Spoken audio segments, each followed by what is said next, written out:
Ask a room full of strangers how the Monopoly man's monocle looks, or how Berenstain Bears is spelled. Thousands of people who've never met will confidently remember the exact same wrong answer. The Monopoly man never wore a monocle, not in any official art, not on any box, not ever. And the Bears are, and always have been, the Berenstain Bears, not Berenstein. But ask around, and you'll find people who will argue with you, in complete good faith, describing a monocle that was never drawn and spelling a name that was never printed. This isn't a handful of confused people. It's a pattern that shows up again and again, at scale, among people with zero contact with each other. Fruit of the Loom's logo never had a cornucopia behind the fruit, just fruit. But ask enough people and a chunk of them will insist they remember the horn-shaped basket. Curious George has never had a tail. Darth Vader never actually said, "Luke, I am your father." The real line is, "No, I am your father." And yet that misquote is probably more famous than the real one. An entire slice of the internet spent years convinced that a movie existed that never did.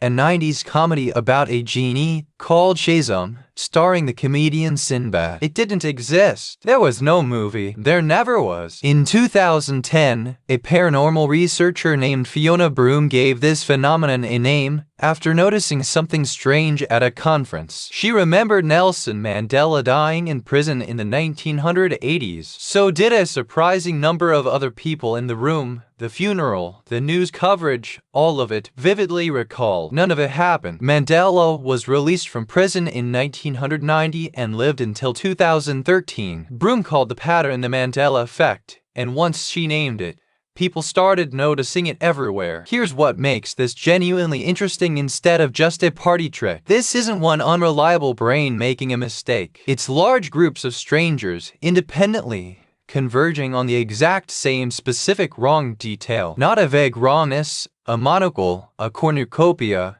a tail, a line of dialogue, all remembered with real confidence and real specificity. That convergence is the part memory researchers actually care about. The core explanation starts with something uncomfortable. Human memory was never a recording device. It doesn't play back a file. Every time you recall something, your brain is reconstructing it, pulling in fragments, filling gaps with what feels plausible, and quietly updating the version it stores. Psychologists call this schema-driven memory. Your brain leans on general patterns and expectations to rebuild specific details, and it does this so smoothly that the seams never show. A rich villain probably wears a monocle. A fruit logo probably has some kind of harvest imagery behind it. Those aren't random guesses. They are the brain's best statistical bet, and it delivers that bet with the full emotional confidence of a real memory. Researchers have been able to manufacture this kind of false memory directly in the lab. In a classic memory experiment,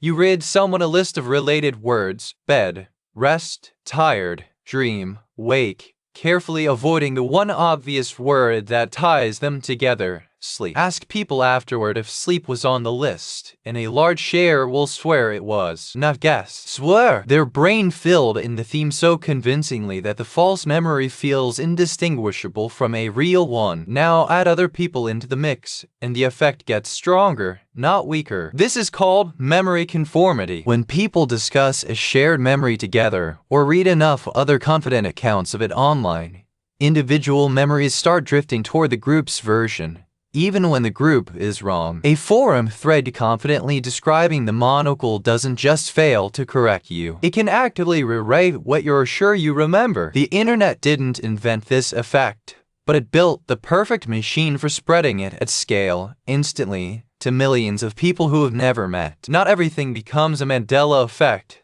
though, and that's a clue in itself. The details that spread this way are almost always near misses, close enough to the real version to feel completely natural, off by just the right amount to be memorable. Nobody misremembers something wildly implausible. They misremember exactly the version their brain would have predicted anyway, which is the actually unsettling part. It's easy to laugh off a wrong memory about a cartoon bear's name. It's harder to sit with the implication underneath it. If this many people can be this confident about something this specific and still be completely wrong together, then the vivid, detailed certainty you feel about your own memories was never proof of anything either. Confidence was never the same thing as accuracy. It just feels like it.